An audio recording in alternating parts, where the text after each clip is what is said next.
Good morning সকলকে। আর একটা নতুন ব্লগে তোমাদের সকলকে স্বাগতম। তো এই ব্লগটা অনেক দিন আগের, এটা একটা ট্রাভেল ব্লগ বলতে পারো। ওই লক্ষ্মী পূজার পরপর। তো এখন ঘড়িতে বাজে 8:45 মতো আমরা বেরিয়ে পড়েছি। তো আজকের ডেস্টিনেশনটা হলো অনেকটা দূর।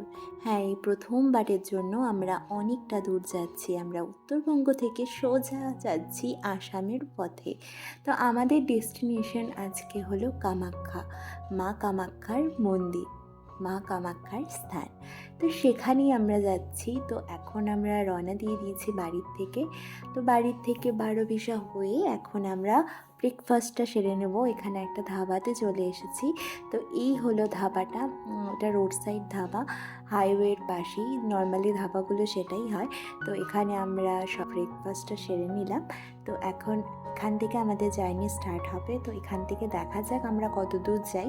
যেহেতু দুজন সাফারি আমরা, তো আমাদের কোনো রকম বাধ্যবাধকতা নেই।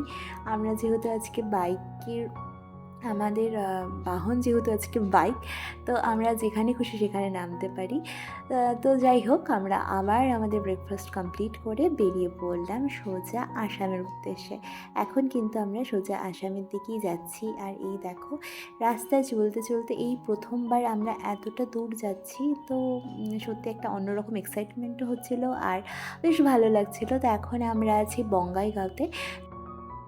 বঙ্গাইগাঁওয়ের যে অয়েল রিফাইনারি ইন্ডাস্ট্রি আছে, তো তার পাশ দিয়ে কিন্তু আমরা যাচ্ছি। আর আমরা এই ইন্ডাস্ট্রি বেল্টে ঢোকার সাথে সাথে অ্যাটমসফিয়ারের যে চেঞ্জেস, সেটা কিন্তু খুব ভালোভাবে বুঝতে পারছি। মানে রীতিমতো তখন আমাদের খুব গরম লাগছিল।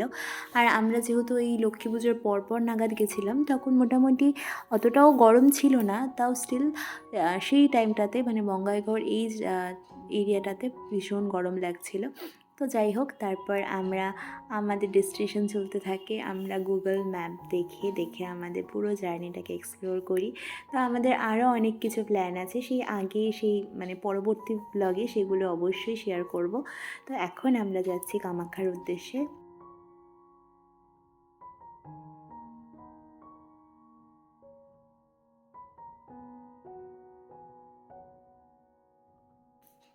তো দীর্ঘ 6 থেকে 7 ঘন্টাটা জার্নি করার পর আমরা এখন পৌঁছে গেছি মা কামাখ্যার স্থানে। এই হলো কামাখ্যা মায়ের দেবালয়।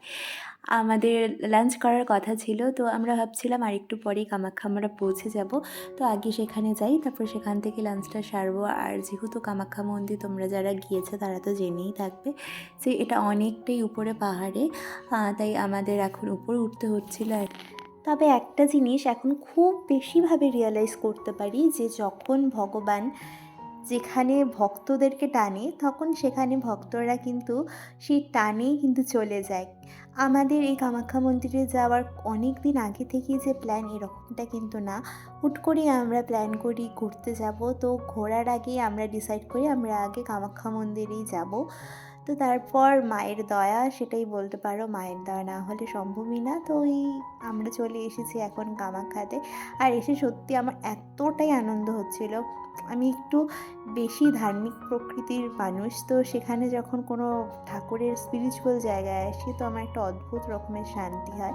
তো পৌঁছে গেছি আমরা কামাখ্যাতে। আমরা এখন লাঞ্চও করে নিয়েছি। আর এখানে বোর্ডে দেখা যাচ্ছে যে মন্দিরে কখন কোন সময় কী হয়। তো সেই বোর্ডটাও তোমাদের সাথে শেয়ার করে দিলাম। তোমরা পরবর্তীতে যারা আসতে চাইছো তাদের পক্ষে সুবিধা হবে। তো এই হলো মন্দিরের সমস্ত কিছুর টাইমিং।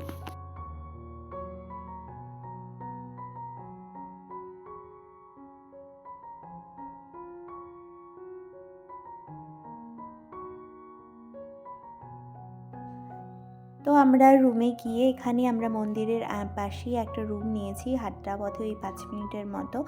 তো এই হলো মন্দির থেকে বেরিয়ে এই মোড়টা পড়ে। তো এই মোড়ের থেকে টার্ন নিলে, বাঁদিকে টার্ন নিলেই আমাদের এই হোটেল রুমটা।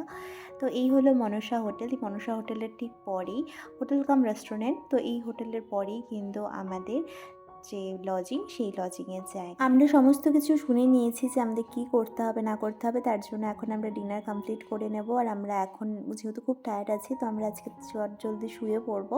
কারণ আমাদের কালকে অনেকটা সকালে, মানে সকাল না বলতে গেলে মাঝরাতে উঠতে হবে, কারণ কালকেই হবে মায়ের দর্শন। তাহলে চলো, এখনকার মতো টাটা।